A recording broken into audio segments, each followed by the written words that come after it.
누가복음 2장 8절부터 있습니다. 그 지경에 목자들이 밖에서 밤에 자기 양떼를 지키더니 주의 사자가 곁에 서고 주의 영광이 저희를 두루 비치매 크게 무서워하는지라. 천사가 이르되 무서워 말라. 보라, 내가 온 백성에게 미칠 큰 기쁨의 좋은 소식을 너희에게 전하노라. 오늘날 다윗의 동리에 너희를 위하여 구주가 나셨으니 곧 그리스도 주시니라. 너희가 가서 강보에 쌓여 구유에 누인 아기를 보리니 이것이 너희에게 표적이니라 하더니 호련히 허다한 천군이 그 천사와 함께 있어 하나님을 찬송하여 가로되 지극히 높은 곳에서는 하나님께 영광이요 땅에서는 기뻐하심을 입은 사람들 중에 평화로다 하니라. 천사들이 떠나 하늘로 올라가니 목자가 서로 말하되 이제 베들레헴까지 가서 주께서 우리에게 알리신 바 이 이루어진 일을 보자 하고 빨리 가서 마리아와 요셉과 구유에 누인 아기를 찾아서 보고 천사가 자기들에게 이 아기에 대하여 말한 것을 고하니 듣는 자가 다 목자의 말하는 일을 기이 여기되 마리아는 이 모든 말을 마음에 지켜 생각하니라. 목자가 자기들에게 이르던 바와 같이 듣고 본 그 모든 것을 인하여 하나님께 영광을 돌리고 찬송하며 돌아가니라. 거기까지.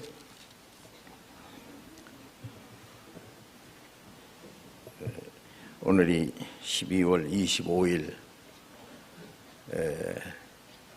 온 세상 많은 사람들이 예수 그리스도의 탄생이라고 크리스마스라고 하는 날입니다.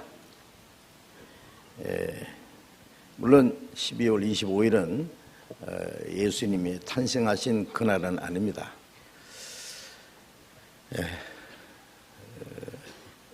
그러나 온 세상 사람들이 지금부터 2011년 전에 예수께서 이스라엘 땅에 오셨다는 사실을 생각하고 기념할 수 있다는 것은 좋은 일이라고 생각을 합니다. 그러면 12월 25일을 예수님의 탄생일로 그렇게 지키는 것은 왜 그러냐? 저도 어릴 때부터 교회 다녔는데 12월 25일 되면은 굉장히 마음이 들떠 있습니다. 그날을 기다리죠. 그날은 밤새도록 잠도 안 자고 아주 재미있는 놀이도 하고 새벽에 등을 들고 집집마다 문 앞에 가서 새벽에 찬송을 부르고, 찬송을 부르면요 자다가 깜짝 깨어 일어나서 미리 준비해 놨던 그 과자 봉다리를 줘요, 집집마다. 그러면 이제 한 바퀴 돌고 오면은 아주 잔뜩 짊어지고 옵니다. 그러면 이제 또 새벽에 잠도 안 자고 모여서 그걸 까먹고 떡국도 또 먹고 아주 재밌는 시간을 보냅니다. 그래서 예수님의 생일이라고 해서 아주 잔치를 하고 그렇게 재밌는 시간을 보냈는데, 나중에 성경을 배우다 보니까 그날은 예수님의 생일도 물론 아닙니다. 팔레스타인에도 겨울이 있습니다. 어떨 때는 거기에 혹시 눈도 내립니다. 그런데 우리나라처럼 겨울이 그렇게 춥지는 않아도 겨울에는 비가 많이 오는 계절입니다. 그래서 겨울에 양떼를 밤에 들에 내어 놓지 않습니다. 이제 읽은 말씀에 보면은 베들레헴에 그 밤에 양떼를 이제 들에 내놓고 지키는 그 목자들에게 천사가 나타났다는 내용이 나오는데, 물론 겨울이 아닙니다. 겨울에는 양들을 들에 내놓지 않습니다. 그러면 12월 25일은 언제부터 시작됐느냐 하면은 예수님의 탄생일로 지키기 훨씬 전에 서기 273년경에 로마의 이레리안 황제라는 사람이 그들이 섬기는 태양신 미드라를 위해서 지키는 대축제일로 그날을 정한 겁니다. 그러다가 나중에 이 콘스탄틴 황제가 기독교인이 된 이후에 서방교회에서 그 서기 5세기경에 12월 25일을 예수님의 탄생일로 정한 겁니다. 왜냐하면은 그 로마에서 그 섬기던 태양신을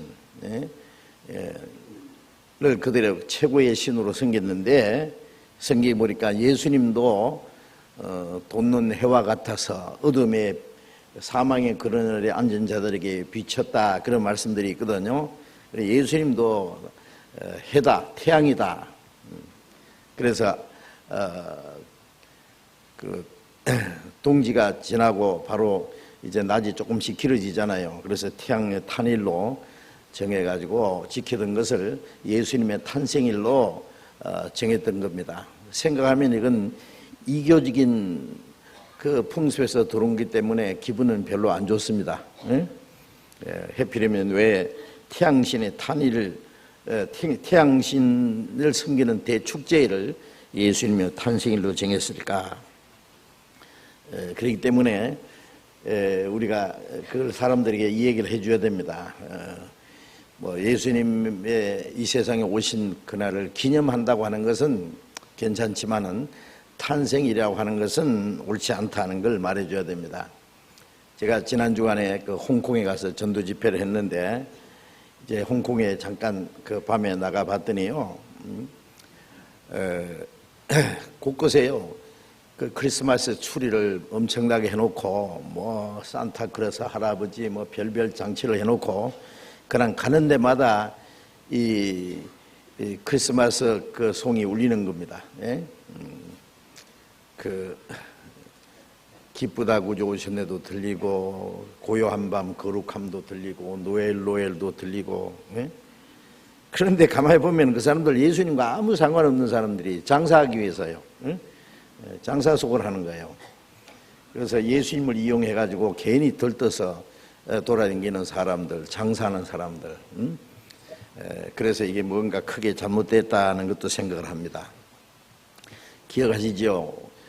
오래 전에 12월 24일 저녁에 대형각 호텔에서 화재가 나서 많은 사람이 그 생명을 잃었다는 사실을 압니다. 그게 많은 사람들이 죄를 짓다가 그 불로 화재로 죽은 사람들이 많이 있었어요. 물론 다 그런 건 아니겠습니다만은, 그래서 저는 그날이 되면은요, 그 성탄절 전야 그 크리스마스 이브가 되면은 또 무슨 일이 일어날까 불안하기도 합니다. 왜냐하면은 그날 고요한 밤이 아니라 제일 시끄러운 밤, 예? 거룩한 밤이 아니라 아주 죄악이 충만한 밤, 거북한 밤, 예? 죄악의 어둠에 묻힌 밤. 하나님은 예수님의 생일을 축하하라고 말씀하시지 않습니다. 왜 성경에 그날이 기록되지 않았을까? 아마 그날이 성경에 기록되었다면 더 난리 날 거예요. 그렇죠? 예. 성경에 기록되지 않는데도 사람들이 일부러 만들어가지고 그렇게 요란을 떠는데요. 그날을 성경에 기록되어 있으면은 예수님하고도 상관없는 사람들이 그 날을 지킨다고 난리 날 거예요. 제가 옛날에 그런 얘기 들었거든요. 어떤 집에 어머니의 한갑날이 돼가지고 한갑잔치를 했대요. 많은 손님이 와서요. 겨울인데 손님이 너무 많이 와서 어머니가 계실 곳이 없었어요. 아들이 그랬대요. 어머니 저 뒷방에 좀 가 계세요. 손님 너무 많이 와서요.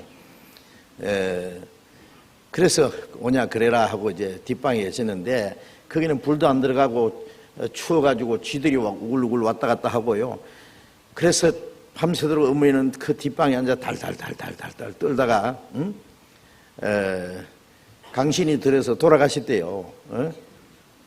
밤새도록 술 먹고 노래 부르다가 손님들이 다 간 후에 그때서 엄마 생각이 나가지고 어머요 부르니까 아무 소식이 없거든요. 문 열어보니까 돌아가셨더래요. 그래서 어머니 한갑지 않지 하다가 어머니 돌아가셨다. 재미없어요? 예? 예. 그 생각이 나요. 예수님 상관없는 사람들이 예수님은 저쪽에 밀어놓고 자기들끼리 괜히 예수님 탄생 축하한다고 그럴 수 있습니다. 그래서 우리는 예수님의 그 탄생을 축하하는 많은 사람들, 예수님이 실제로 이스라엘 땅에 오셨을 때도 이스라엘에서 떠들썩한 사건이 있었어요. 그래서 거기서 예수님을 영접한 사람과 예수님을 영접하지 못한 사람들의 모습을 좀 생각을 하고, 이 성경 전체 안에 가장 중요한 핵심 진리는 예수 그리스도의 탄생, 첫 번 오시는 그리스도, 그리고 복음이 온 세상에 전파된 이후에 다시 오시는 재림하시는 그리스도에 대해서 기록된 말씀이 가장 중요한 말씀입니다.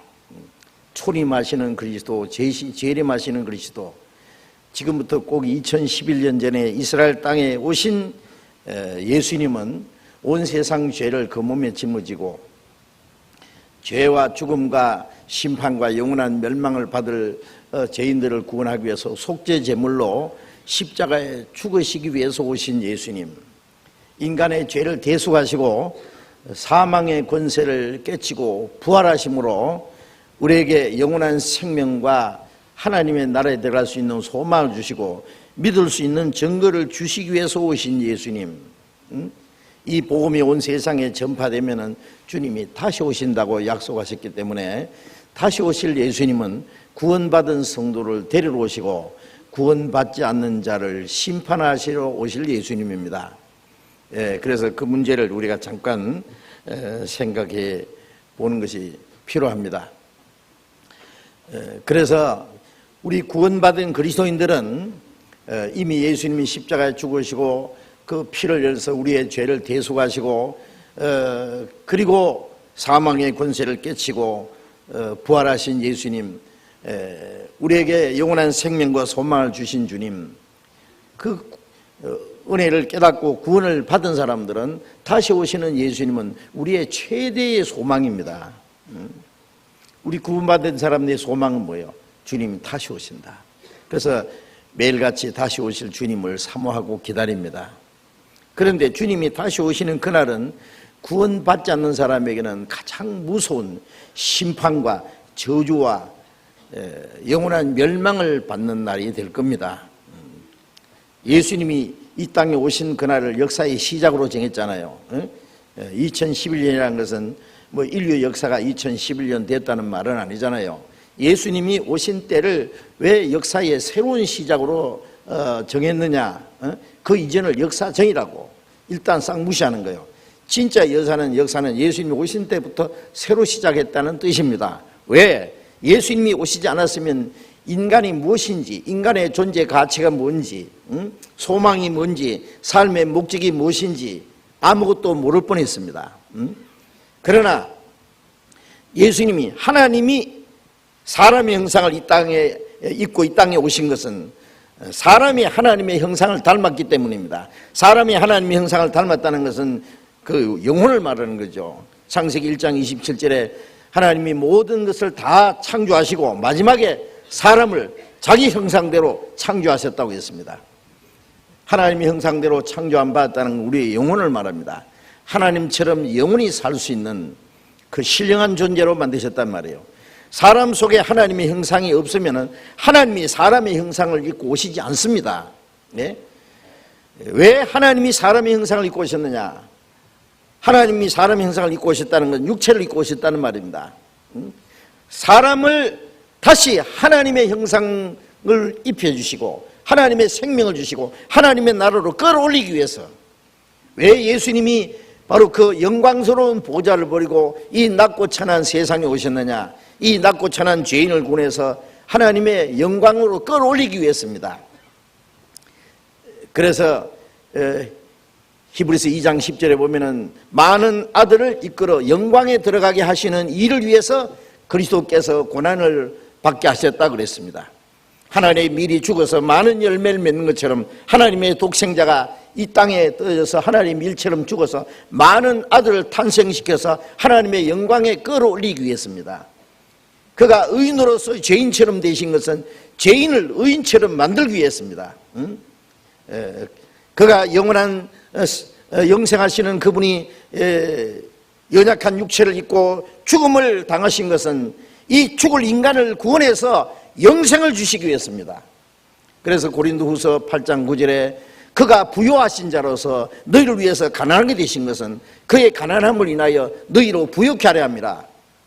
예수님이 인간의 육체를 입고 이 땅에 오신 것은 우리를 구원해서 영원한 생명과 하나님의 나라에 들어갈 수 있는 영광스러운 소망을 주시기 위해서입니다. 하나님의 부요하심을 주시기 위해서입니다.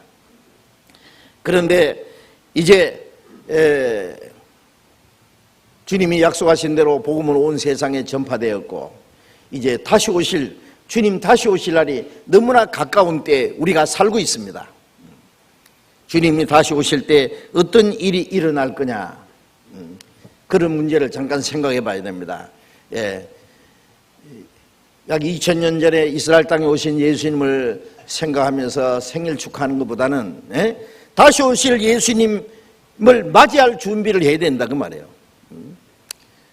구원받지 않는 사람은 빨리 구원을 받아서 주님이 언제 오실지라도 주님을 맞이할 수 있는 준비를 해야 되고, 구원받은 사람도 다시 오실 주님 앞에 부끄러움 없이 설 수 있도록 이제 준비를 해야 될 겁니다.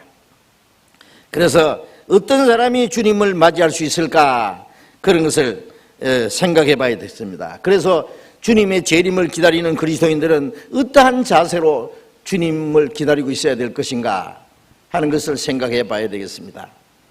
요한복음 1장을 찾겠습니다. 요한복음 1장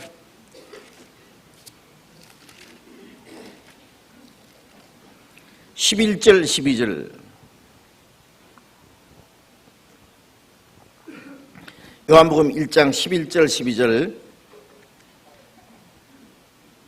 같이 읽겠습니다. 자기 땅에 오매 자기 백성이 영접지 아니하였으나 영접하는 자 곧 그 이름을 믿는 자들에게는 하나님의 자녀가 되는 권세를 주셨으니.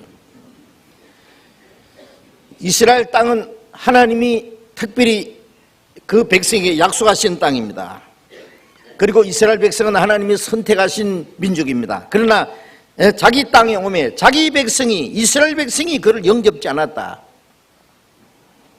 제가 이 짧은 한마디는 놀라운 비극입니다. 하나님이 그 백성을 택해서 아브라함 때부터 예수님 오실 때까지 2000년이라는 긴 역사 속에 하나님을 이스라엘 백성들에게 알게 하시고 하나님의 말씀을 주시고 하나님이 그리스도를 그들에게 보내주시리라고 약속하셨고, 이스라엘 백성들은 하나님을 믿고 하나님이 약속하신 그리스도 메시아 오시기를 간절히 기다렸는데 그들이 그리스도를 영접지 아니하였다. 그를 미워하고 핍박하고 배척하고 로마 사람들의 손을 빌어서 십자가에 못 박아 죽였습니다. 이것은 비극 중에 가장 최대의 비극입니다. 그 죄로 인해서 아브라함 때부터 예수님 시대까지 그들이 특별히 2000년이라는 긴 기간 동안에 택함받은 하나님의 축복을 받은 백성인 동시에 그리스도를 배척한 죄로 2000년 동안 전 세계에 쫓겨나서 가는 곳마다 환난과 학살을 당한 비참한 역사를 가졌습니다. 그런데 이제 영접하는 자, 곧 그 이름을 믿는 자들에게는 하나님의 자녀가 되는 권세를 주셨다. 이스라엘 백성들은 그리스도를 배척함으로 저주를 받았는데 이제 이스라엘뿐 아니라 온 세상 누구든지 영접하는 자, 곧 그 이름을 믿는 자. 영접한다는 것은 우리 마음에 그리스도를 믿는 거예요. 믿는다는 말은 그리스도와 나와 무슨 상관이 있느냐, 그리스도가 오셔서 십자가에 죽으시고 피 흘리시고 죽음의 권세를 깨치고 부활하시고 성천하신 예수님이 나와 무슨 상관이 있느냐 하는 그 사실을 깨닫고 받아들이는 걸 믿는 겁니다. 무턱대고 교회 다니는 것이 믿는 것이 아니라 영접하는 자, 믿는 자 곧 영접하는 자. 내가 문을 두드리노니 내 음성을 듣고 문을 열면 내가 그에게 들어간다는 말씀처럼 영접한다는 것은 마음에 받아들이는 거예요. 그리스도를 마음에 받아들이면은 그리스도가 자기 안에 계십니다. 예, 그리스도가 그의 생명이 되시고 소망이 되시고 기쁨이 되시고 그의 능력이 되시고 모든 것이 되시는 겁니다. 예, 그래서 내가 저가 내 안에 있다고 말씀했죠. 그날에 너희가 내 안에 내가 너희 안에 있는 걸 너희가 알리라. 누구든지 그리스도의 영이 없으면 그리스도의 사람이 아니라 우리가 그리스도를 영접한다 믿는다는 것은 구원을 받을 때 그리스도께서 우리 안에 오십니다. 그때부터 주님과 함께 살아갑니다. 영접하는 자 곧 그 이름을 믿는 자는 하나님의 자녀가 되는 권세를 주었으니 하나님의 자녀가 된다는 하는 것이 놀라운 권세입니다. 어떤 사람 대통령 아들이 됐다. 굉장한 권세입니다. 예? 북한에 보세요. 예? 그 암흑의 아들이 된 게 뭐 엄청난 힘이 있잖아요. 별 힘, 뭐 몇 살 먹도 안 한 사람 말이야. 예? 아무것도 모르는 사람이면 뭐 목에 힘주고 말이에요. 예? 그것도 이 세상의 하나의 권세입니다. 옛날에 왕으로 아들 태어나면은 대단한 권세가 있잖아요. 뭐 재벌의 아들로 태어나도 권세가 있습니다. 그런데 우주 만물을 창조하신 그 하나님이 내 아버지다. 하나님의 아들이라는 권세는요, 그보다 더 큰 권세는 없습니다. 그렇잖아요. 천사는 하나님의 아들이 될 수 없습니다. 그래서 영접하는 자 곧 그 이름을 믿는 자는 하나님의 자녀가 되는 권세를 주셨다. 예? 예, 구원받은 사람은 그 놀라운 권세, 하나님의 나라에 당당히 들어갈 수 있는 권세, 천국에 들어가면 천사들이 그 하나님의 자녀들에게 경배한다고 성경에 말씀하고 있습니다. 어쨌든 하나님 주님을 그리스도를 영접하는 사람과 배척하는 사람, 이 두 종류의 사람이 있습니다. 그리스도를 영접지 않은 사람의 결과가 어떤지 이미 역사 속에 보여주었습니다. 그리스도를 영접하는 사람의 그 권세와 축복이 무엇인지 또 성경에 말씀하고 있습니다. 그래서 어떠한 사람이 그리스도를 영접할 것이냐, 어떤 사람은 그리스도를 배척할 것이냐, 그것도 우리가 생각해 봐야 됩니다. 구약 성경에는 그리스도께서 이스라엘 땅에 첫 번 오실 것에 대해서 많은 예언이 되어 있습니다. 이사야 7장 14절에 보면은 보라 처녀가 잉태하여 아들 낳을 것이요 그 이름을 임마누엘에 하리라. 사람으로 오시는데 왜 처녀의 몸에 나시느냐? 죄 없이 나시기 위해서입니다. 남자를 통해서 난 아담의 자손은 전부 죄인이기 때문에 사람은 사람인데 죄 없는 사람으로 오셔서 그가 의인으로서 불의한 죄를 대신해서 죽으시기 위해서 오시는 겁니다. 죄 없이 오시는 것은 죄 있는 죄인을 위해서 죽으러 오시는 거예요. 그래서 베드로전서 3장 18절에 그가 의인으로서 불의한 자를 대신하였으니 이는 우리를 하나님 앞으로 인도하려 하심이라. 의인이 죄인을 대신해 죽어서 죄인을 구원해서 하나님 나라 데리게 하시기 위해서. 그리고 이사야 9장 6절에 보면은 한 아기가 우리에게 낳고 한 아들을 우리에게 주셨는데 그는 기묘자요 전능하신 하나님이요 영존하신 아버지요 평강의 왕이라 할 것이라. 예수님이 오시기 약 700년 전에 한 아기가 우리에게 낳았다. 물론 예수님을 말합니다. 한 아들을 우리에게 주셨는데 그 이름은 기묘자라. 놀라운 분이다. His name is wonderful. His name is wonderful. His name is wonderful. 그 이름은 놀라운 분입니다. 기묘자라. 모사라. 지혜자. 예수님 안에는 하나님의 지혜가 있습니다. 전능하신 하나님이라. 참 이상한 얘기입니다. 한 아기가 나셨는데 그 아기가 누구냐? 전능하신 하나님이래요. 세상에 그런 말이 어디 있습니까? 예수님은 하나님이 사람의 몸을 입고 오신 분입니다. 한 아들을 주셨는데 그분이 영존하신 아버지다. 아들인데 어째서 또 영원히 계시는 아버지냐? 예수님 말씀에 나와 아버지는 하나라고 했기 때문에 그것은 인간 상식으로는 이해가 안 되는 겁니다. 우리 상식은 하나 보태기 하나님은 둘이다 그러죠. 그런데 하나 보태기 하나는 또 뭐예요? 하나다. 그것도 맞아요. 그렇죠? 예. 예수님은 하나님과 한 분이십니다. 바로. 예, 우리 머리로 따지지 마세요. 우리 지식은 이 사물에 대한 지식을 가지고 신령한 것을 이해하려고 그러면은 그것은 소리를 귀로 듣지 않고 눈으로 보려고 하는 것처럼 무리입니다. 그렇죠? 예. 맛은 입으로 먹어봐야 알지 귀로 들어봐서 모르잖아요. 이 세상 지식을 가지고 신령한 일을 이해하려고 하는 것은 불가능합니다. 그러면 어떻게 해야 되느냐? 그럼 믿어야 돼요. 하나님 말씀이기 때문에. 예? 우리가 다 우리 지식으로 다 이해되기 때문에 믿는 것이 아닙니다. 우리가 이해될 수 있는 부분이 있고 이해되지 않는 부분이 성경에 있습니다. 그것은 하나님의 말씀이기 때문에 그냥 믿으면 되는 거예요. 거짓말하지 않는 하나님이기 때문에 한 아들을 주셨는데 그분이 영존하신 아버지다. 평강의 왕이라 할 것입니다. 예, 자세히 예언되어 있습니다. 또 미가서 5장 2절에 보면은 유대 땅 베들레헴아 너는 유대 고을 중에 가장 작지 않으다 한 다스린 자가 하나님께로 네게로 나올 것이라 그의 근본은 상고의 태촌이라. 베들레헴 작은 고을에서 한 분이 오시는데 하나님께로 오신다. 그분은 상고의 태초부터 계시는 분이다. 예. 요한복음 1장 1절에 보면 태초에 말씀이 계시니라. 창세기 1장 2절에 태초에 하나님이 천지를 창조하시니라.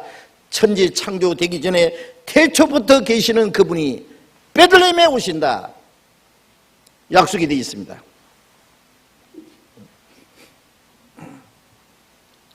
그래서 약속대로 그리스도께서 이스라엘 땅에 오셨습니다. 첫 번 오신 예수님은 죄인을 구원하러 오셨습니다.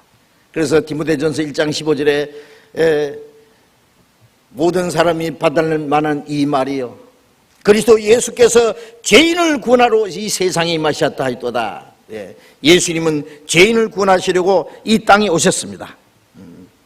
그래서 우리를 대신해서 하나님의 율법을 완전히 지켜주셨고 지은 죄를 대속하기 위해서 그 죄를 짊어지고 속죄제물로 죽으셨고 사망의 권세를 깨치기 위해서 죽음의 권세를 깨치고 부활하셨고 우리가 하나님의 나라에 들어갈 수 있다는 사실을 실제로 보이기 위해서 많은 사람이 보는 가운데서 그는 하늘로 가셨습니다. 이제 다시 오시는 예수님, 자기가 십자가에 죽어서 이루신 그 은혜로 말미암아 구원받은 사람을 데려오십니다. 데리러. 이제 주님 말씀대로 복음은 온 세상에 전파되었고 구원받은 성도를 데리러 오시고 구원받지 않는 자를 어떻게 하느냐? 심판하러 오십니다. 세례요한이 말한 대로 손에 키를 들고 알곡은 모아 키를 들고 타작마당을 정하게 알곡은 모아 천국 창고에 들이고 죽쟁이는 끄지 않는 지옥불에 태우시리라. 이제 다시 오시는 예수님은 타작하러 오시는 분입니다. 이제 주님 앞에 알곡이냐 죽쟁이냐 이제 그 문제가 이제 일어날 것입니다. 히브리서 10장을 잠깐 찾아봅시다. 히브리서 10장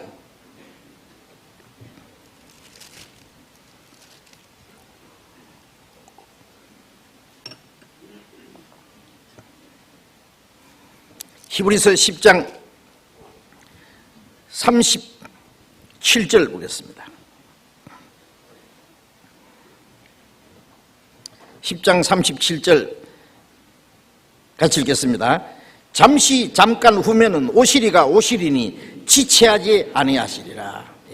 잠시 잠깐 후면은 오시리가 오시리니 오시기로 약속되신 그분이 반드시 오신다. 지체하지 아니하시리라. 때가 되면은 그런데 잠시 잠깐이라는 그 기간이 왜 이렇게 길어요? 그런데 우리가 생각할 때 길지 하나님 보실 때는 천년의 하루 같으니까 하나님 보실 때는 잠깐입니다. 그렇죠? 개미 보고 이 강당을 한 바퀴 돌아서 구경하라 그러면 아이고 멀기도 멀고 뭐도 멀시고 그럴 겁니다. 아이고 멀기도 멀고 복잡하고 험하고 도무지 불가능할 거예요. 저는 뭐 한눈으로 촥 봅니다. 그것처럼요, 인간 역사가 긴 것 같아도 하나님 보실 때는 한 순간에 불과합니다. 한 막간에 불과합니다. 어쨌든 잠깐 후면은 하나님이 약속하신 때가 되면은 오시리라고 약속된 분이 그분이 오신다. 지체하지 아니하시리라. 그런데 우리 시대야말로 주님이 오실 날이 너무나 가깝습니다. 그러면 주님이 오늘이라도 오실 수 있습니다. 저는 성경을 연구하는 가운데 주님이 재림하시기 전에 이루어질 징조는 벌써 다 끝났기 때문에 오늘이라도 오실 수 있습니다. 그러면 주님이 오시면 주님을 맞이할 사람과 맞이하지 못할 사람이 이제 구분될 텐데, 어떤 사람이 주님을 맞이하고 어떤 사람이 주님을 맞이하지 못할 것인가 성경에 분명한 교훈을 우리에게 주셨어요. 그때 돼봐야 안다는 게 아닙니다. 주님 오시기 전에 어떤 사람이 주님을 영접할지, 어떤 사람이 영접하지 못할지 우리는 성경을 통해서 분명히 알 수 있습니다. 그런데 첫 번 오신 예수님, 예수님을 이스라엘 백성들이 어떤 사람이 영접하고 어떤 사람이 영접을 하지 못했는지를 보면은 알 수 있어요. 하나님이 하시는 역사는 항상 반복적입니다. 지나간 역사를 통해서 미래에 되어질 것을 교훈하시는 분이기 때문에 첫 번 오신 그리스도를 이스라엘 백성들에게 약속하신 그리고 이스라엘 땅에 오셨는데, 이스라엘 사람들 중에 마땅히 영접해야 될 사람이 영접하지 못하고, 엉뚱한 사람이, 생각지 않는 사람들이 예수님을 영접한 일이 기록되어 있습니다. 주님이 다시 오실 때도 그런 일이 일어날 겁니다. 주님을 잘 믿는다고 하고 주님을 맞이할 줄로 알았던 사람들이 정작 주님 오실 때 주님을 맞이하지 못하고 사람들이 별로 생각지 않은 아주 엉뚱한 사람들이 주님을 맞이하게 될 것입니다. 그래서 그런 일을 조금 우리가 한번 생각해 봐야 되겠습니다. 뜻밖의 사람들 들이 그리스도를 영접하게 될 것이다. 예수님이 이스라엘 땅에 오실 때 그런 일이 있었습니다. 아까 읽었던 누가복음 2장을 다시 찾겠습니다. 누가복음 2장.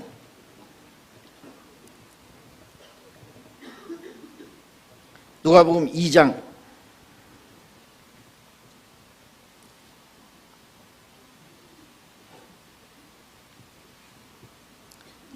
2장 8절에 봅니다. 그 지경에 목자들이 밖에서 밤에 자기 양떼를 지키더니 주의 사자가 곁에 서고 주의 영광이 저희를 두루 비치매 크게 무서워하는지라.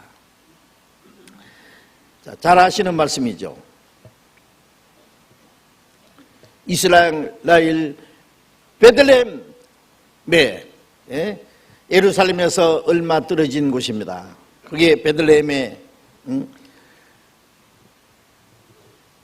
목자들이 밤에 자기 양떼를 지키고 있었다.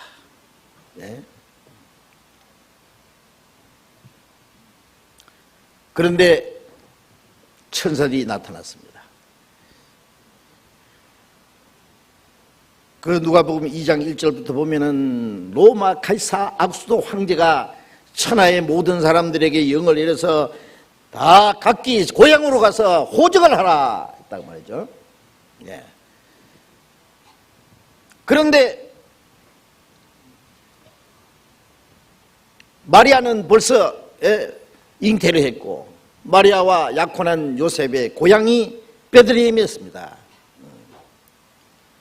그 베들레헴에 그 호적하러 올라갔습니다. 너무 많은 사람들이 모여왔기 때문에 있을 곳이 없어서 이제 만삭이 돼서 아이를 낳게 됐는데 뭐 여관도 없고 아무것도 없어요. 사람이 너무너무 많이 모여왔기 때문에 그래서 사관에 있을 곳이 없어서 급히 가서 아기를 낳았는데 그곳이 어디냐 하면은 어디라고요? 말군인지 마국간인지 소국간인지 모르지만은 하여튼 국간입니다. 그 짐승 우리에 그래서 아기를 낳아서 강보에 싸서 구유에 누웠다. 구유는 짐승 죽통입니다. 나무로 파가지고 이렇게 만든 죽통 있잖아요. 그게 구유예요. 그에 누웠다. 사관이 있을 곳이 없었다. 요즘에 사람 태어날 때 그 되게 좋은 병원에서 태어나죠, 그죠? 옛날 사람들은 다 집에서 아기를 낳았어요. 그런데 예수님은 구유에서 낳습니다. 짐승 우리간에서. 소굴인지 말우리인지 모르겠습니다만은 짐승 똥 냄새가 나고 짐승이 소리가 나는 그 짐승 우리간에서 태어나서 예수님은 그 냄새나는 짐승 죽통 위에 누워 계셨습니다. 왜요? 왜 높고 거룩하고 영광스러운 그곳에 계신 분이 이 세상에 오셔서 탄생하실 곳이 없어서 왕궁에 태어나시면 될 텐데 왜 더러운 짐승 우리간에서 중성 짐승 죽통에 예수님이 그 누워 계실까? 더럽고 천한 죄인을 구원하기 위해서 오셨기 때문에 그렇습니다. 가장 거룩하고 영광스러운 분이 가장 천한 곳에까지 내려 있었습니다. 좀 있다가 십자가에 죽으시고 무덤에까지 내려가셔야 될 것이기 때문에 처음부터 천한 곳에 오셨습니다. 그런데 그곳에 오신 예수님을 누가 알 거냐 그 말이에요. 그런데 이 밤에 양떼를 지키는 목자들에게 천사가 나타났다. 베들레헴은 그 옛날 예수님이 오시기 약 1000년 전에 다윗이 양치던 곳입니다. 시편 23편을 보면은 여호와는 나의 목자시니 내게 부족함이 없으려다. 다윗이 양을 지키면서 내가 양을 지키듯이 하나님은 내 영혼을 지키는 분이다. 하나님은 나의 목자시다. 그래서 내게는 부족함이 없다. 그 다윗은 선한 목자 예수님의 모형입니다. 그곳에서 양을 지키는 목자들, 베들레헴에 양을 길러서 예루살렘에 하나님께 제물로 드리는 곳입니다. 그게 양을 지키는 목자들. 이렇게 천사가 나타났다. 여기서 우리가 한번 생각해 볼 문제가 있습니다. 왜 예루살렘 제장들이 나타나지 않고 서기관과 바리새인들, 하나님을 잘 섬기는 자들에게 나타나지 않고 종교가들이 나타나지 않고 다른 사람에게 나타나지 않고 왜 베들레헴에 양치는 목자들에게 천사가 나타나서 주님이 탄생하심을 그들에게 먼저 알렸느냐 그 말이에요. 목자들에게 천사가 나타나서 주의 영광이 저희를 비침에 크게 무서워했다 그랬죠. 천사가 말하기를 무서워 말라. 내가 온 백성에 미칠 큰 기쁨의 좋은 소식을 너희에게 전하노라. 오늘날 다윗의 동리에 너희를 위하여 구주가 나왔으니 곧 그리스도 주시니라. 메시아다 말이에요. 메시아 그분이. 너희가 가서 강보에 싸서 구유에 누인 아기를 보리니 이것이 너희에게 표지게 될지라. 호련히 흐다한 천군 천사와 함께 나타났습니다. 이 목자들의 눈에 말이죠, 하늘 문이 열렸어요. 하늘에서 천군 천사가 엄청난 흐다한 천군이니까만 셀 수 없는 천군 천사가 찬송하는 모습을 보였습니다. 어제는 우리가 이 성대 교제의 밤에도 아주 찬송을 많이 했죠. 이 천사들의 찬송 소리는 아주 웅장했을 겁니다. 엄청났을 겁니다. 그 찬송의 가사가 여기 기록되어 있습니다. 지극히 높은 곳에서는 하나님께 영광이요. 여기다가 무슨 곡을 붙여야 될지 몰라. 하여튼요. 예? 땅에서는 기뻐하심을 입은 사람들 중에 평화로다. 이 짧은 내용이지만은 엄청난 뜻이 물론 담겨 있습니다. 우리를 구원하시는 것은 하나님은 자기 영광을 위해서 구원하십니다. 지극히 높으신 하나님께는 영광이요, 땅에서는 기뻐하심을 입은, 하나님의 은혜를 입은 사람들, 예? 구원받은 사람들 중에 평화로다. 하나님과 평화가 이루어집니다.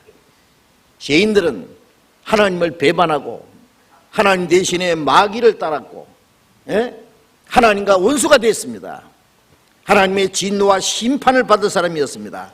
그러나 그리스도께서 죄인을 구원하셔서 우리를 하나님의 자녀로 삼아서 하나님의 나라로 끌어가시기 위해서 하나님과의 평화를 이룬 거예요. 그가 속죄제물이 되어서, 화목제물이 되어서 하나님과 화목했다. 하나님과 평화입니다. 우리가 하나님과 평화가 이루어질 때 하나님께 영광이 됩니다. 하나님께 영광이 돼야 우리에게 축복이 되는 겁니다. 천사들이 한바탕의 찬송을 부른 후에 천사들이 떠나서 하늘로 올라가고, 그 목자들이 천사들의 말을 듣고 찾아갔습니다. 예? 그래서 하나님은 그들을 구유로 인도하셨고, 그들은 짐승 우리에 가서 구유에 누인 예수님을 보고 그들이 그에게 경배를 했습니다. 천사들이 자기들에게 말한 것을 사람들에게 말했다. 마리아는 그 말씀을 마음에 생각했다 그랬죠. 마리아는 다 알고 있죠. 이제 지극히 높으신 하나님의 아들이 자기 아내 잉태했다는 사실을 벌써 계시를 받았고, 요셉도 미리 알고 있습니다. 그리고 그 목자들은 하나님께 영광을 돌리고 찬송하며 돌아가니라. 이 베들레헴의 목자들은 첫 번 오신 예수님을 맞이하고 경배했던 특별한 축복을 받은 사람들입니다. 왜 하나님이 이 베들레헴의 밤에 양치는 목자들에게 계시해 주었을까요?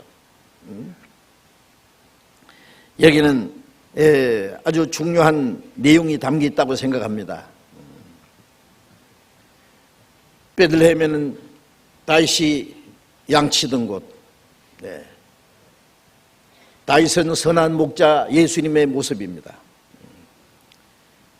나는 선한 목자라, 선한 목자는 양을 위하여 목숨을 버린다 그랬죠. 우리를 위해서 목숨을 버려서 우리를 구원하신 선한 목자 예수님, 우리는 주님이 기르시는 양들입니다. 그렇잖아요. 주님은 우리를 지키십니다. 구원받은 성도들은 주님의 보호와 보살핌과 지킴을 받는 무리입니다. 또 구원받은 사람들은 자기 영혼을 지키는 사람들입니다. 그래서 요한계시록 16장 15절에는 깨어서 자기 옷을 지켜 벌거벗고 다니지 않는 자가 복이 있다. 내가 속히 오리니. 깨어서 자기를 지켜서 벌거벗고 다니지 않는 자가 복이 있다. 깨있는 사람은 벌거벗은 게 아니죠. 옷을 입고 있다는 것은 밤에 잠자지 말고 옷 입고 있으라 그 말이 아니고, 하나님 앞에 단정하고 깨끗한 신앙생활하는 사람을 말한다.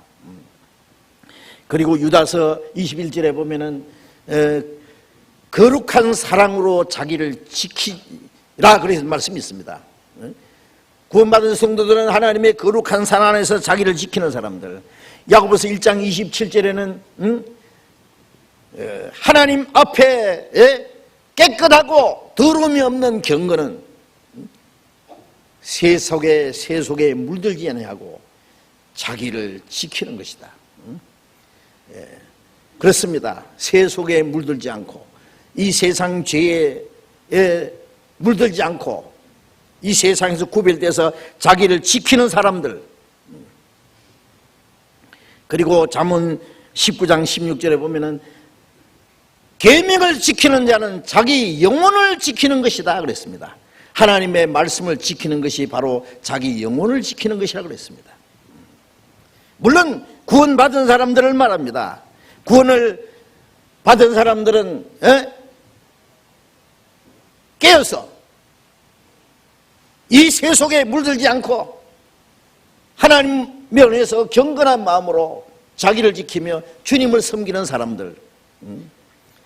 예수님 말씀에 그러므로 깨어있으라. 어느 날에 너희 주가 임할는지 너희가 알지 못함이니라. 깨어서 자기를 지키는 사람들. 구원받은 성도들은 항상 주님이 언제 오실지라도 주님을 마주할 수 있게 깨어 있습니다. 그래서 그리고 또 양떼를 지키는 것처럼 하나님이 자기를 지키는 동시에 서로가 서로를 지켜줍니다. 우리는 주님의 교회 안에서 우리는 이 마귀가 우리를 해치지 못하도록 왜 밤에 목자들이 양을 지켜야 됩니까? 그 주변에는 이리들이 포식자들이 양을 삼키려고 노리고 있기 때문에 목자가 항상 깨어 지키고 있습니다. 주님은 우리를 지키고 우리도 서로를 지켜줘야 됩니다. 깨어서 있는 성도들, 그들에게 주님이 나타나십니다. 우리 교회에서 만든 그 인터넷에 보면은 깨사모라고 하죠. 깨사모. 뭐 깨를 사 모으는 사람들 말하는 게 아닙니다. 깨어있는 사람들의 모임입니다. 그렇죠? 깨어있는 사람들의 모임. 이 교회지요. 교회는 항상 하나님 앞에 깨어있는 거예요. 우리는 다른 이들과 같이 자지 말고 깨어 근신할지라. 데살로니가전서 5장에도 우리는 어둠에 속하지 않았으므로 깨어서 근신하고 주님 오실 날을 언제든지 주님 오실지라도 주님을 맞이할 수 있게 깨어있는 사람들입니다.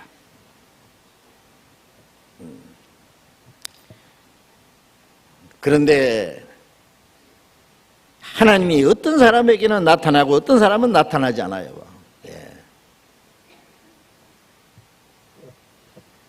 마태복음 11장 25절 26절에 보면은 아버지여 이것을 지혜롭고 슬기로운 자들에게 숨기시고 어린아이들에게 나타내심을 감사나이다. 옳소이다. 이렇게 된 것이 아버지의 뜻이니이다. 아버지 외에는 아들 아는 자가 없고 아들과 또 아들의 소원대로 계시를 받은 자 외에는 아버지를 아는 자가 없음이니이다. 지혜롭고 슬기로운 자에게 숨기시고, 지혜롭고 슬기로운 자라는 것은 그 당시 이스라엘 종교가들입니다. 하나님을 잘 믿고 성경을 많이 안다고 하는 이 종교가들, 율법사들, 서기관과 바리새인들, 이런 사람들은 깜깜하게 숨겨졌습니다. 하나님이 나타나지 않았습니다. 그들에게는 그리스도가 탄생한 소식을 그들에게 전해주지 않았습니다. 지혜롭고 슬기로운 자는 숨기시고 어린아이에게 나타내심을 감사합니다. 어떤 사람에게는 나타내 주십니다. 옳소이다. 이렇게 된 것이 아버지의 뜻입니다. 아버지 외에는 아들을 아는 자가 없고 예수 그리스도를 참으로 아는 사람은 하나님 아버지밖에 없다. 이스라엘 백성은 몰랐어요. 또 아들과 아들의 소원대로 계시를 받은 자 외에는 아버지를 아는 자가 없습니다. 계시를 받는 자 외에는, 계시는 열어서 보여주는 거죠. 우리가 구원받을 때도 성령께서 우리의 마음을 열어서 주님을 깨닫게 해준 겁니다. 고린도전서 2장 12절에 우리가 세상의 영을 받지 않고 오직 하나님께로 온 영을 받았으니 하나님께서 우리에게 주신 은혜를 주신 것들을 알게 하려 합니다. 하나님의 성령이 우리의 마음을 열어서 하나님이 우리에게 주신 은혜를 깨닫게 해주신 겁니다. 그 계시입니다. 계시된 믿음이라 하죠. 열어서 깨닫게 해서 믿게 해주신 겁니다. 아무리 머리 싸매고 성경 연구하고 창세기부터 요한계시록까지 연구하고 해석하려고 덤벼도 하나님이 열어주지 않으면 소용없습니다. 깨닫지 못합니다. 그래서 디모데 후서 3장에 보면은 항상 배우나 마침내 진리의 지식이 이룰 수 없느니라. 열심히 배우고 하나도 모르는 사람, 진리의 지식이 이룰 수 없다는 것은 그 진리를 알아야 진리를 알지니 진리가 너희를 자유하리라. 머리는 잔뜩 아는데 마음은 아무것도 없는 거예요. 자유가 없는 거예요. 왜? 하나님이 계시하지 않으면 그렇게 되는 겁니다. 그래서 하나님이 열어주셔야 돼요. 하나님이 목자들에게 나타내 주셨다. 이거는 구원받은 성도들, 깨어서 자기를 지키는 사람들, 깨어서 다시 오시는 주님을 사모하고 기다리는 성도들의 모습입니다. 베들레헴의 목자들은 밤에도 양을 지키는 목자들, 예루살렘의 제장들은 양을 잡아서 죽이는 자들입니다. 아세요? 예루살렘의 양을 잡아서 제사하잖아요. 하나님과 상관없는 제사.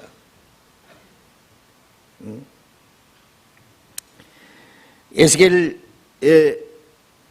16장에 보면은요, 이스라엘 에스겔 13장 19절에 보면은 하나님 말씀에 너희가 죽지 아니할 영혼을 죽인다 그랬어요.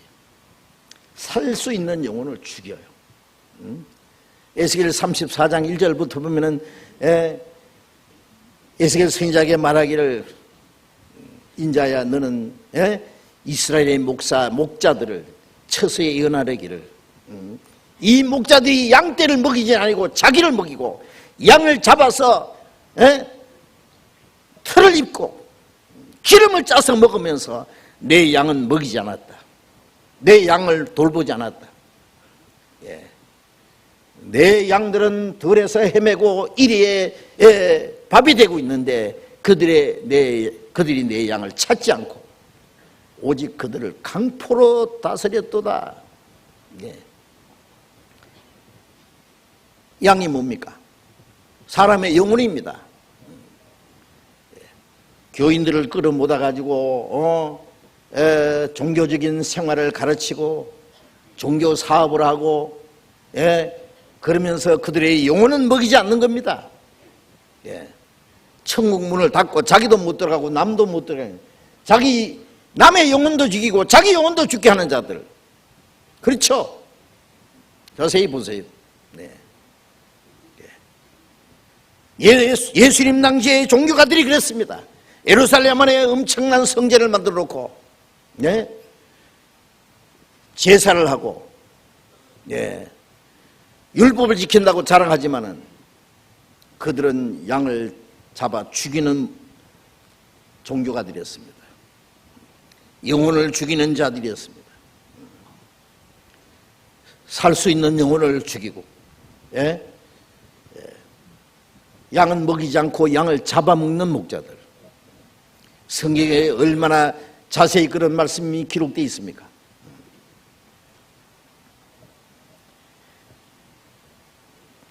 그런가 하면은 정말 구원받은 그리스도인들, 다른 영혼을 구원받게 하고 멸망받을 영혼을 살게 하고 구원받은 성도를 지켜주는 주님이 선한 목자인 동시에 목자의 역할을 하는 주님의 일을 대행하는 사람들도 있다고 말합니다. 그들이 다시 오시는 주님을 맞이하게 될 겁니다. 그들에게 주님이 자기를 계시해 주실 것입니다. 그리고 그들에게 지극히 높으신 것은 하나님께 영광이요 땅에서는 기뻐하심을 입은 사람 중에 평화로다는 사실을 깨우쳐 줍니다. 우리는 천사의 음성을 듣지 않았어도 잘 알고 있습니다. 한 사람이 구원받으면 하나님께 영광이 된다는 것을, 하나님의 은혜를 입은 기뻐하심을 입은 사람과는 하나님과의 평화가 이루어진다는 사실을, 예수님이 이스라엘 백성이 멸망할 것을 말씀하시면서 누가복음 19장 41절 42절에 보면은 예루살렘아 예루살렘아 평화에 관한 일을 알았다면 좋았을 것을 그 너희들에게는 그것이 숨겼도다. 하나님과의 평화가 예수 그리스도로 말미암아 이루어져야 되는데 이스라엘 백성들은 하나님과 평화가 그들에게 눈에 숨겨져 있었습니다. 알지 못했습니다. 고린도후서 4장 3절 4절에 보면은 이 복음이 망하는 자들에게는 가리웠다. 이 세상 신이 믿지 않는 자들의 마음을 혼미해서 이 영광의 복음의 광채가 비치지 못하게 함이니 그리스도는 하나님의 형상이라 이 복음이 사람들 마음에 비치지 못하기 위해서 이 세상 신이 마귀가 사람들의 마음을 혼미해서 이 복음의 광채가 비치지 못하게 방해합니다. 아세요?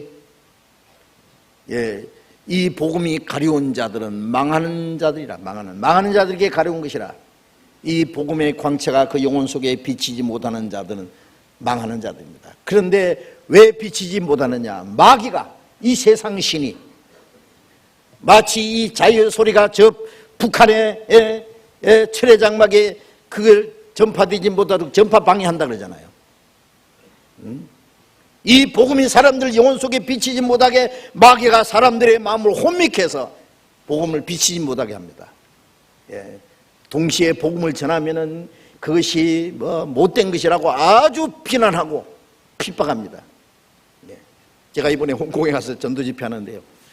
그 한국 사람들이 보는 신문에다가 그 전도 집회 광고를 했어요. 광고가 한 번 나가자마자 거기에 있는 한인 교회에서 막 반대를 해가지고 왜 광고를 냈느냐, 한 번 내고는 못 냈대요. 그 다음에 또 무슨 광고를 했냐면은 여러 거기에 있는 한인 교회 총 연합해가지고 성명서를 냈는데 그 교회는 이상하게 아주 못된 교회니까 가지 마라. 광고내는 겁니다. 그래서 한국에서는 우리 교회에 대해서 참 조사를 하고 조사해서 잘못된 것이 없다는 것을 공포를 하고 신문에 낸 일도 있는데, 그래도 그런 말을 듣지 않고 아직도 욕하는 사람도 있는데, 그 사람들은 알지 못하면서 무턱대고 우리를 비난하기 때문에 가만히 있지 말고, 가만히 있으면 가만히 떼긴 줄 아니까 가만히 있지 말고 찾아가라 했어요. 찾아가서 이스라엘 백성들이 예수님도 이단이라고 죽였고, 바울을 이단의 괴수라 그래서 죽였고, 천주교인들이 루터를 이단의 두목이라서 죽이려고 했는데 얼마나 많은 그리스도인을 천주교가 죽인지 아느냐. 지금도 제가 러시아에 가보니까 러시아에서는 러시아 정교회가 이 개신교를 보고요 이단이라고 해서 얼마나 핍박하는지 모릅니다. 그들이 최고 이단이면서. 그런데 도대체가 이단도 이단이라고 그러고 정통도 이단이라고 그러고 분별을 못하는 거예요. 그래서 찾아가라 그랬습니다. 찾아가서 당신들 혹 잘 몰라서 그러는 것 같은데 고린도전서 2장 8절에 보면 알았다면 영광의 주를 십자가에 못 박지 않았으리라. 이스라엘 사람들이 예수님을 알았다면 십자가에 못 박지 않았을 텐데 몰라서 죽였잖아요. 그건 모르면 죄가 아닙니까? 모르는 게 죄인데 가서 말하라 그랬습니다. 뭐가 잘못됐느냐고, 우리가 뭐 잘못 가르치느냐고.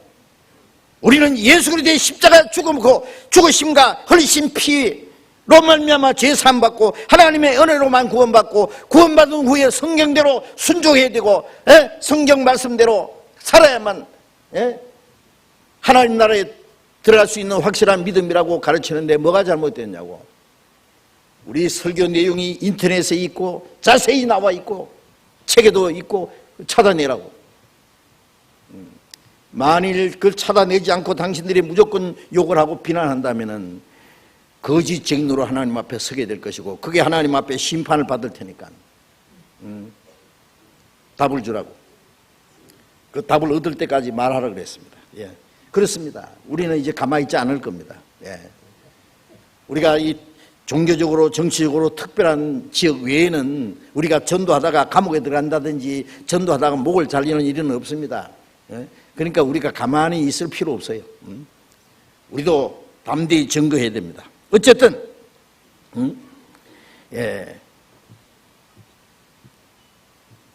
예수님 당시에 유대인들 그들에게는 하나님이 모든 걸 숨겼습니다. 지금도 많은 종교가들에게는 눈에 숨겨져 있습니다. 그렇기 때문에 알지 못하는 것을 핍박하고 대적하는 겁니다. 평화에 관한 일을 알았다면 좋을 뻔하기와 너희 눈에 숨겼도다. 이 복음의 광채가 비치지 못하게 마귀 장난입니다. 마귀 짓입니다. 그래서 복음을 전해서 구원받았다고 하면 깜짝 놀래가지고 뭐가 잘못됐냐고. 예수님의 피로 제사함받고 하나님의 은혜로 구원받고 예수님의 죽음과 부활하심으로 거듭나서 천국 간다는 그 복음은 정통복음인데 뭐가 잘못됐냐고. 성경적으로 하나도 잘못된 걸 지적도 못하면서 무턱대고 욕을 해요. 예? 그거는 성령의 역사를, 하나님의 진리를 대적하는 죄 중에 최고죄입니다. 예수님이 오시면 그들이 예수님을 죽일 겁니다. 아마. 예? 세리요한이 지금 나타나면 가만히 놔두겠어, 이 독사의 자식들아 그러면서, 예? 그러다가 며칠 못 있어서 아마 이 종교가들에게 맞아 죽을 겁니다. 세리요한 같은 사람한테 하면 어쩔 것 같아요? 가만히 있을 것입니까? 또 예수님을 영입한 사람 중에 또 한 종류의 사람이 있죠. 마태복음 2장을 보겠습니다.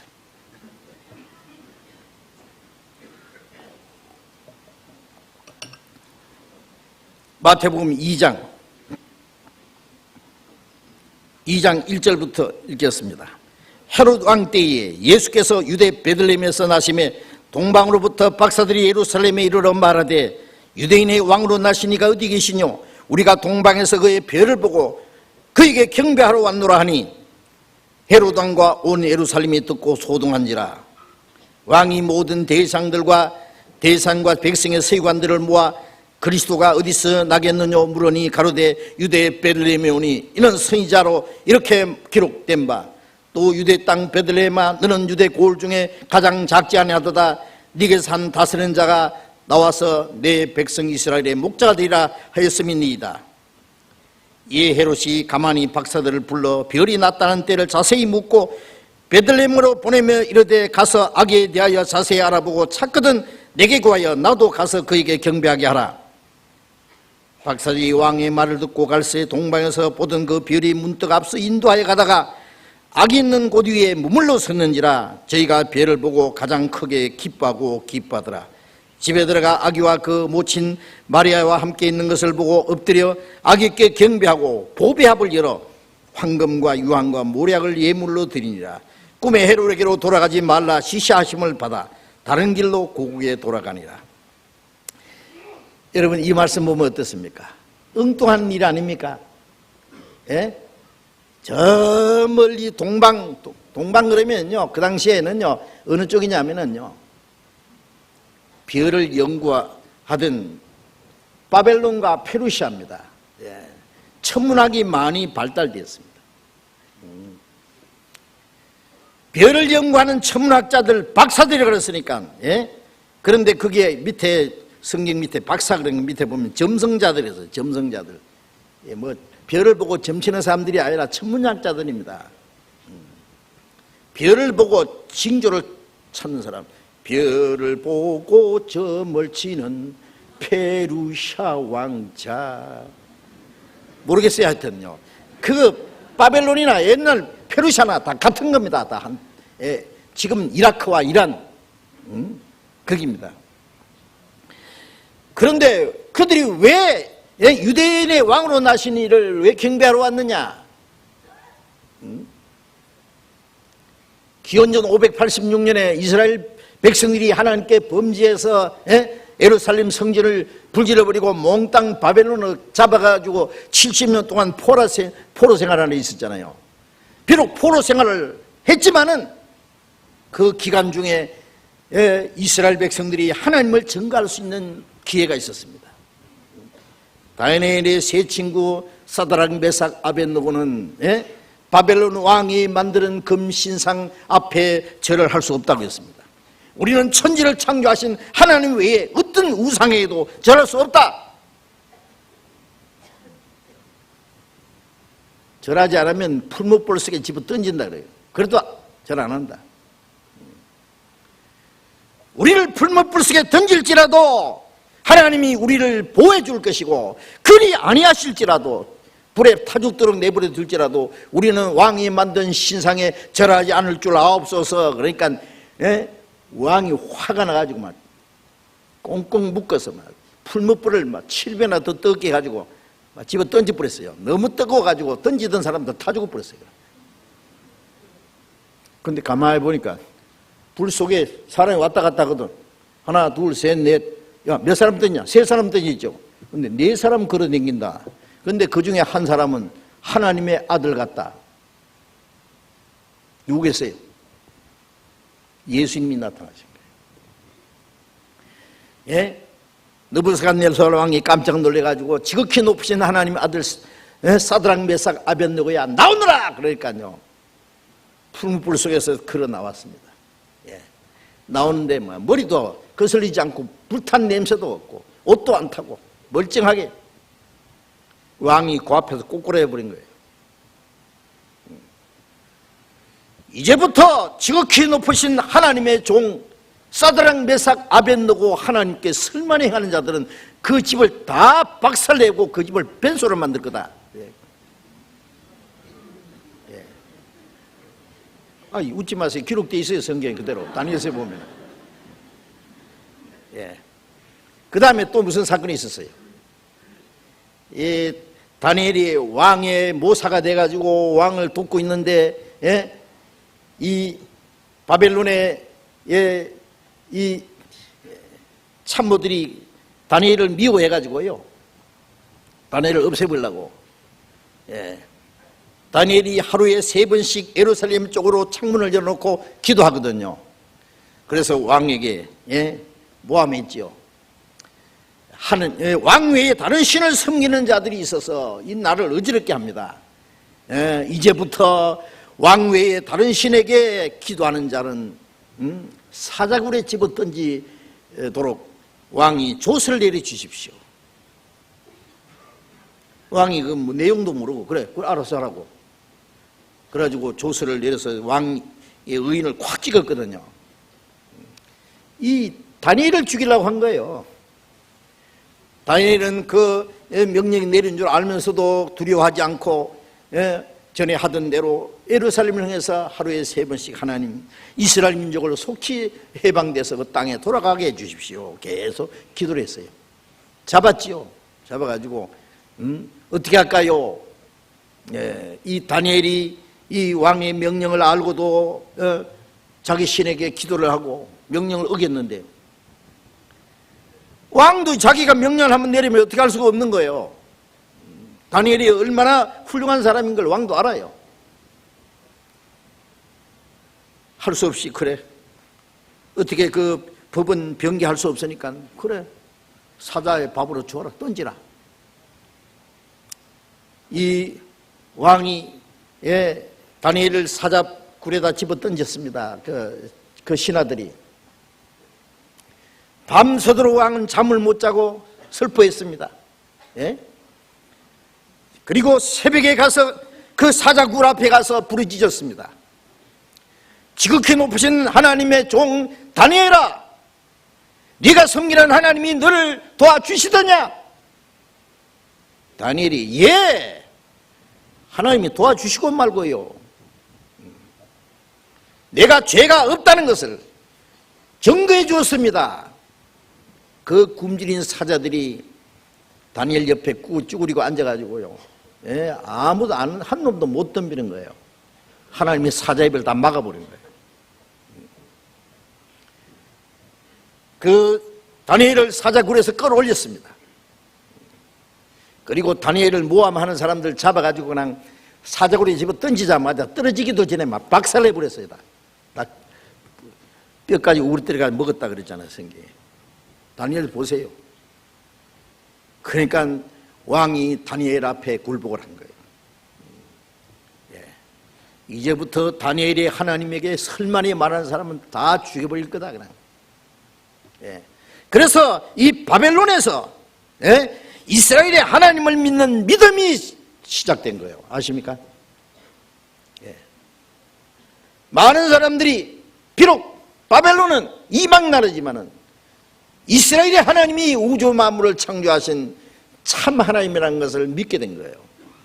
그 중에 이 하늘을 연구하는, 이 하늘의 별을 연구하는 사람, 사실 이 천문학자들 어떤 사람들은요, 신도 없이 모든 걸 창조했다, 저절로다, 신의 설계가 되느냐, 저절로 설계다, 설계한 사람도 없이 설계가 되느냐고.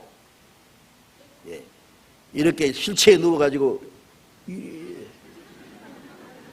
호킹이라는 사람 있죠. 무슨 소리 하는지 아세요? 예. 우주가 창조되는 데는 신이 필요 없었다. 신문에 나왔죠? 쥐뿔도 모르는 사람이 뭘 짓든 쓸 수가 있습니다. 하나님을 대적하는 거예요. 그렇잖아요? 아니, 신이 없이 어떻게 우주가 창조됩니까? 우주가 있는 데는 신의 설계가 필요 없었다. 설계자가 없는 설계가 어디 있냐고 대도 안 하는 소리 하고 있어요. 진짜 과학자들은요, 진짜 천문학자들은 그것을 만드신 하나님을, 하나님 그럽니다. 예? 우주 만물을 창조하신 하나님 앞에 스스로 자기를 굴복시킵니다. 예? 이 천문학자들은요, 우주를 창조하신 그 신은 누구냐? 이스라엘이 믿는 하나님이라는 걸 알았어요. 그리고 이스라엘 백성들은 하나님이 약속하신 메시아, 왕으로 오실 메시아를 기다린다는 걸 알았어요. 그리고 예수님이 오시기 1500년 전에 민수기에 뭐라고 기록되어 있느냐? 그리스도가 오실 때에 한 별이 나타날 거라고 했습니다. 한 별이. 민수기 24장을 찾아봅시다.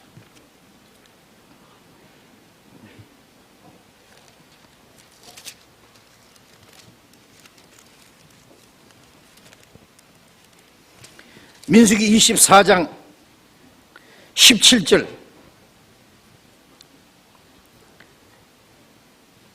민수기 24장 17절. 내가 그를 보아도 이때의 일이 아니면 내가 그를 보아도 바라보아도 가까운 일이 아니로다. 한 별이 야곱에서 나오며 한 홀이 이스라엘에서 일어나서 모압을 이편에서 저편까지 쳐서 파고 또 소동하는 자식들을 다 멸하리로다. 이게 무슨 뜻이에요? 내가 보아도 가까운 일이 아니고 이때 일이 아니다. 하나님이 이 발람이라는 이 거짓 선자 입을 통해서도 하나님이 미래 대질 일을 예언하게 했습니다. 뭐라고? 한 별이 야곱에서 나온다. 한 홀이 이스라엘에서 나타난다. 그리고 홀이라는 건 뭐예요? 통치자입니다. 통치자. 왕을 말하는 거예요. 모압 이편에서 저편까지 쳐서 소동하는 자식을 다 쳐서 멸할 것이다. 이것은 이스라엘의 위대한 다윗을 말합니다. 우리가 이스라엘 그 표시가 별이잖아요. 삼각형 두 개 겹쳐놓은 그 다윗의 별이라고 그러잖아요. 다윗은 주변에 있는 나라 다 정복하고 통일왕을 이뤘습니다. 이 말씀은 지금 예수 그리스도가 탄생하기 1500년 전에, 근데 바로 1000년 전에 다윗이 나타났고, 그 이후에 다윗은 그리스도의 모형입니다. 만왕의 왕으로 오실 그리스도의 모형입니다. 다윗은 이 세계를 다 정복하고 그리스도 지상의 그리스도의 왕국으로 이를 만왕의 왕의 모형이었잖아요. 그래서 이스라엘 백성들은 한 별이 나타날 것을 기다렸다고 말해요. 이제 하늘 별을 연구하다가 말이요, 갑자기 이상한 별이 나타났네요. 전에 어떤 별이 이스라엘 쪽에 나타났어요. 이 박사들은 필경 저것은 천지를 창조하신 하나님을 믿는 이스라엘 백성들이 기다리는 왕이 나타난 것이 틀림없다. 그 왕에게 경배하러 간 거예요.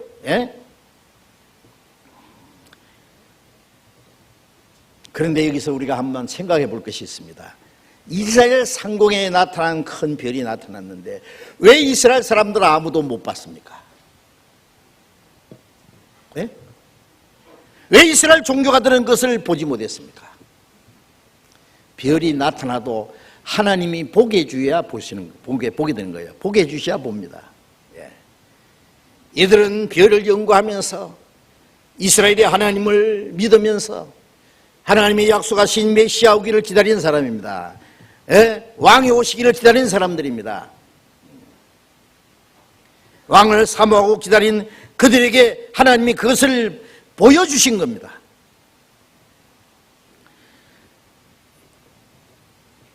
멀리 찾아갔습니다. 아마 수백 킬로, 아마 1000킬로가 이상 될 수도 있습니다. 예? 산을 넘고 강을 건너고 들판을 지나고 험한 길을 멀고 먼 곳에 어떻게 찾아올 것을 생각했을까요? 예? 그들은 위험을 무릅쓰고 수고를 무릅쓰고 어떤 희생을 각오하고 오로지 왕을 맞이하고 왕에게 경배하겠다고 하는 그 일편단심 한 마음을 가지고 찾아온 거예요. 왕으로 나신 분이니까 필경 예루살렘 궁궐에 나셨을 거다 하고 생각했겠죠. 그건 잘못된 생각이에요. 네. 이스라엘 땅에 별이 나타나는 걸 보고 자기들 생각으로 예루살렘의 궁궐에 나셨을 거다. 왕이니까 당연히. 그래서 잘못 갔습니다. 예루살렘에 가서 말하기를 유대의 왕으로 나신 이가 어디 계시냐? 우리가 그 별을 보고 그에게 경배하러 왔노라 하니 헤롯 왕과 온 예루살렘이 듣고 소동한지라. 왜 소동했어요? 안 그래도 이스라엘 사람들은 왕이 오신다고 기다리고 있는데 헤롯이 왕인데 그러면 어떻게 돼요?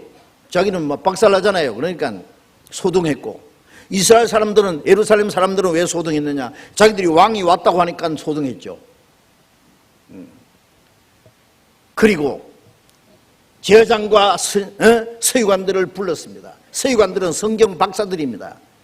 그리스도가 어디서 나겠느냐 물으니 즉시 미가서 5장 2절을 딱 펴고 유대 땅 베들레헴에서 난다고 했습니다. 한 다스린 자가 나와서 이스라엘 목자가 되라고 했습니다. 그래, 박사들 불러서 별이 나타나는 때를 자세히 묻고 보내면서 가서 아기를 찾아서 경배하거든 자기에게 말해서 자기도 경배하게 하라. 경배하는 게 죽여버리라 그래요. 잽싸게 가서 죽이려고. 박사들이 왕의 말을 듣고 갈새 동방에서 보던 그 별이 문득 앞서 인도해 가다가 중간에서 없어졌습니다. 왜? 길을 잘못 들면 없어져요. 그들은 성경을 몰랐습니다. 성경을 아는 사람 누구냐? 이스라엘 서기관들. 그들은 예수님이 베들레헴에서 그리스도가 베들레헴에 왔을 걸 알았기 때문에 즉시 베들레헴입니다. 베들레헴 쪽으로 하니까 별이 또 나타났습니다. 별이 앞서 인도하여 가다가 악이 있는 곳에 머물렀은지라 별이 점점 낮게 떠서 정확하게 예수님이 계신 곳 위에 머물렀습니다. 박사들이 그 집에 들어가서 마리아에게 경배한 것이 아니라 아기께 경배하고 보배합을 열어 황금과 유황과 몰약을 예물로 드리니라. 자, 이 사실을 자세히 생각해 보세요. 하나님이 왜 동방 박사들에게 그것을 계시해 주셨느냐?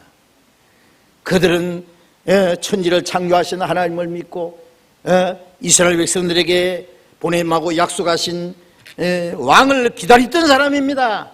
그리고 하늘을 보고 그 징조를 찾던 사람들이었습니다. 그리스도를 사모하고 하나님이 주실 징조를 기다리는 사람에게 하나님이 나타내 주십니다. 이스라엘 종교가들은 왕으로 오실 분을 알고 있었습니다. 성경도 알고 있었습니다. 그러나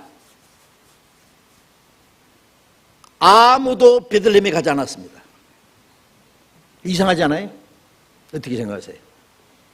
우리가 생각하면요, 야, 그래, 온 예루살렘이 소동했으니까 왕이 오셨다고, 그분이 베들레헴에 나신다 그랬다고, 가자 베들레헴으로 가는 길이 인산인해를 이뤄야 되겠죠, 그죠? 근데 왜 아무도 안 갔어요? 조용해, 아무도 안 가. 이게 문제입니다.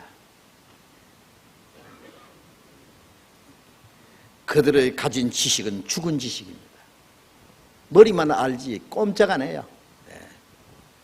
요즘에 성경 아는 사람 보면 성경을 안다고 많이 안다고 자랑하지 그 성경이 그들 마음과 생활에 아무 변화를 주지 못해요. 죽은 지식입니다. 예. 그들은 그리스도를 영접하지 않았습니다.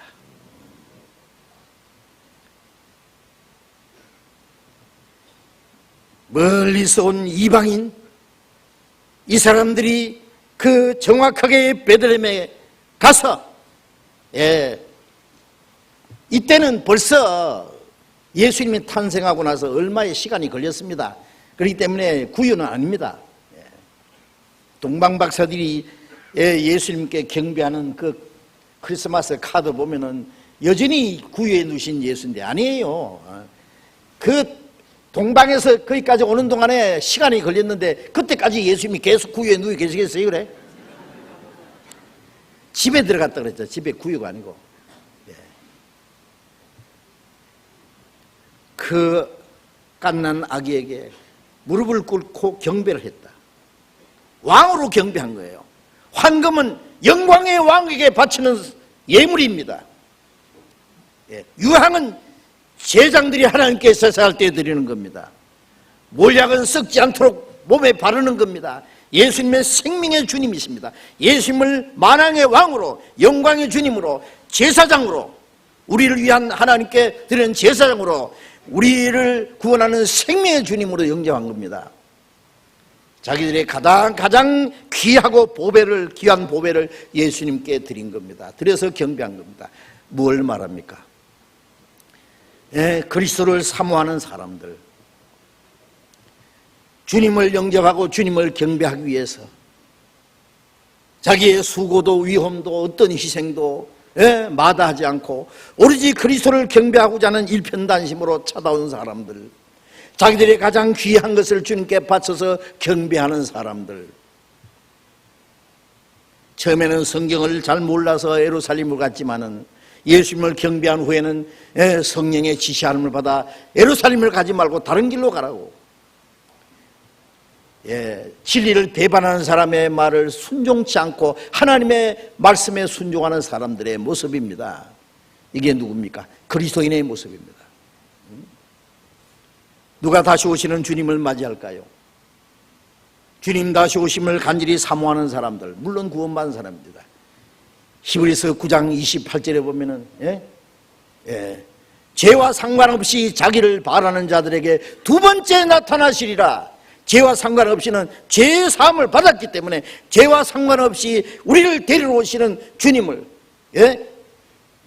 사모하는 사람들에게 두 번째 나타나시리라.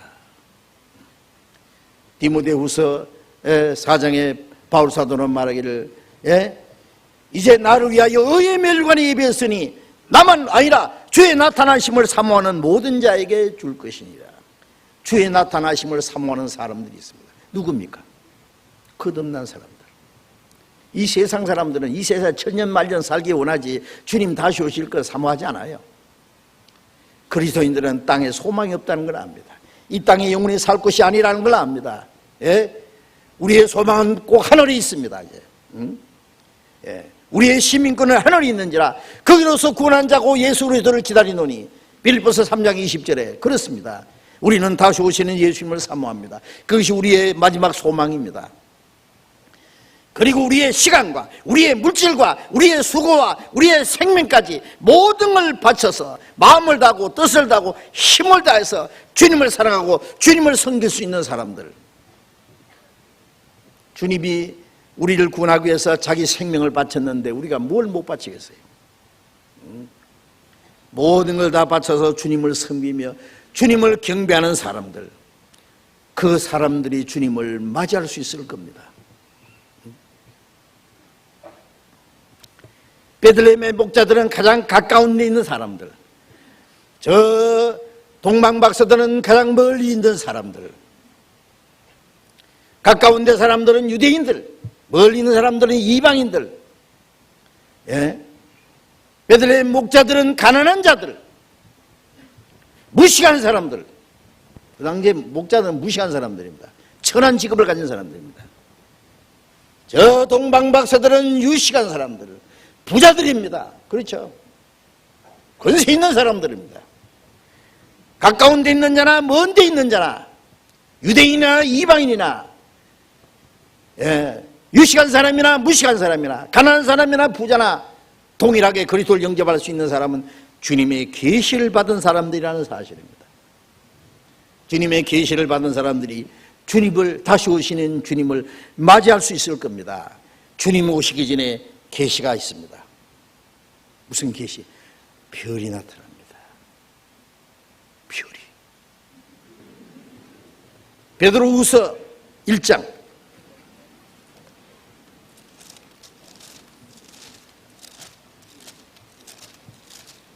베드로후서 1장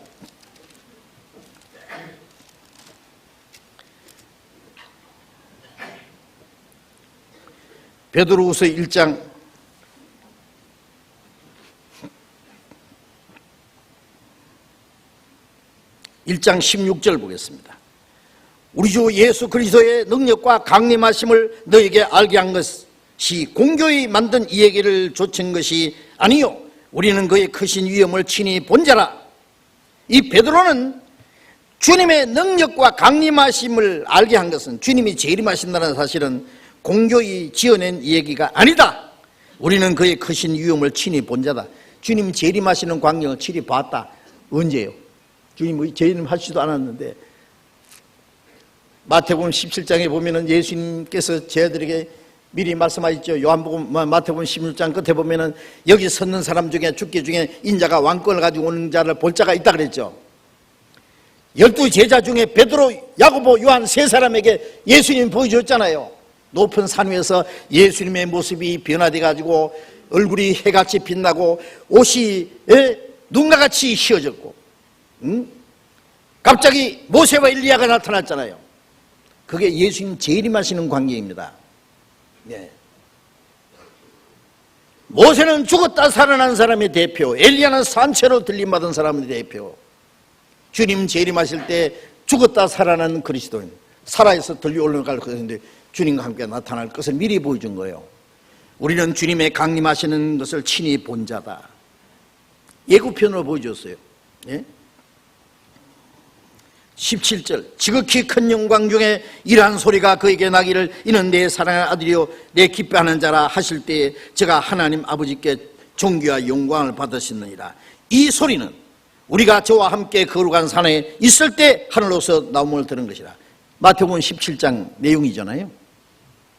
예수님 높은 산 위에서 예수님이 변화된 모습입니다. 그것이 예수님 영광 중에 재림하실 광경입니다. 그것이. 19절 같이 읽겠습니다. 또 우리에게 더 확실한 예언이 있어 어두운 데 비치는 등불 같으니 날이 새어 샛별이 너희 마음에 떠오르기까지 너희가 이것을 주의하는 것이 가하니라. 우리에게 더 확실한 예언이 있어. 자, 예수님이 재림하실다고 하는 확실한 예언이 있습니다. 확실한 예언이. 그것이 어두운 데 비치는 등불 같고 등불 같으니 날이 새어 샛별이 너희 마음에 떠오르기까지 이것을 자세히 주의하는 것이 가하니라. 우리가 이제 뭐 별 쳐다보려 하지 마세요. 주님 오실 때 이상한 별, 인공위성 나타납니다. 따라가면 안 돼요. 예. 그게 아니라 확실한 예언이라고 했으니까 이 성경에 기록된 예언의 말씀입니다. 예. 요한복음 16장 13절 14절에 보면은 진리의 성령이 오시면 너희를 모든 진리 가운데 인도하시며 듣는 것을 말해주시며 장래일을 너희에게 알리시리라. 성령이 오시면 우리에게 진리 가운데 인도하시고 장래일을 알리시리라 그랬어요. 예? 마태복음 24장 32절 32절에 보면은 무화과나무의 비유를 배우라. 가지가 내어지고 잎사귀가 나면 여름이 가까운 줄 아느니 너희도 이 모든 일이 이룬 걸 보더니 인자가 가까이 문 앞에 이룬 줄 알라. 이스라엘의 회복을 가르치고 무화과나무 잎사귀가 나오는 것은 이런 일이 되는 걸 보거든 마지막 때에 되라고 예언된 말씀이 이루어지는 걸 보거든 인자가 가까이 문 앞에 이룬 줄 알라. 날이 새기 전에 샛별이 먼저 나타나잖아요. 그죠? 샛별 금성입니다. 샛별이 딱 나타나면 좀 이따 날이 샌다는 걸 알듯이 주님이 재림하시기 전에 확실한 예언이 깨달아지면 주님 오실 날이 가깝다. 그렇죠. 정치적인 징조, 전쟁과 전쟁의 소문, 예. 핵전쟁과 더 큰 신무기 개발, 핵전쟁이 핵무기 경쟁하잖아요 지금. 여러분 지금 가만히 있는 것 같아도요, 미국과 러시아, 중국 전 세계가 핵무기 경쟁입니다 지금. 아세요? 언젠가 터집니다 저것이. 그 다음에 유대인들 죽어 없어진 줄 알았던 유대인들이 나타나서 세계 경제를 쥐고 있습니다. 경제 혼란을 일으킵니다 지금. 전 세계 경제 혼란은 유대인들이 일으키는 겁니다. 그걸 알아야 됩니다. 왜? 적그리스도를 세우기 위한 준비입니다. 경제 혼란, 정치 혼란, 적그리스도를 세우려면 어떻게 돼요? 왕정을 무너뜨려야 돼요. 독재를 무너져야 돼요. 왕정을 무너뜨리고 독재가 막 무너집니다. 보세요. 이게 우연한 일입니까? 금년 한 해 동안에 독재자들이 6명이나 날아가 버렸어요. 예?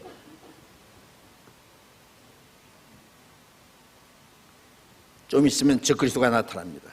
예.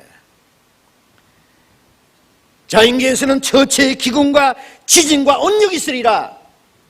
예? 지진이 일어나고 흉일이 일어나고 홍수가 나고 자연의 재난이 일어나고 온난화 현상으로 이 지구가 뭔가 심상치 않습니다.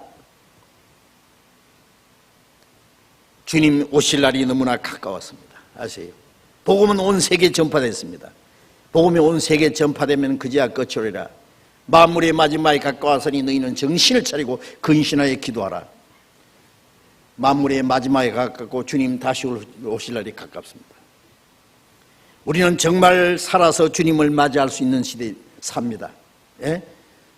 데살로니가전서 4장 16절에 주께서 호령과 천장의 소리와 하나님의 나팔로 친히 하늘로 쫓아 강림하시리니 그리스도 안에서 죽은 자들이 먼저 살아 일어나고 그 후에 살아남은 사람들이 저희와 함께 구름소를 끌어올려 공중에서 주를 영접하게 하시리니 그리하여 우리가 항상 주와 함께 있으리라.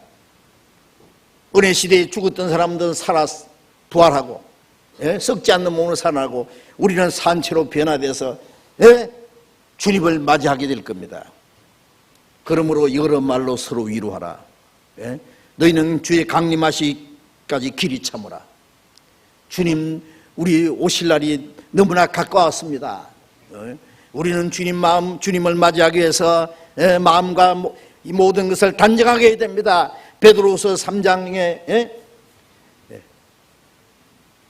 하늘이 큰 소리로 떠나고 체질이 뜨거운 불에 풀어지고 땅에 있는 모든 것이 드러내로다. 이 모든 것이 이렇게 풀어지니 너희가 어떠한 사람이 되어야 마땅하뇨? 복음이 온 세계에 전파되면 세상이 끝나는 거예요.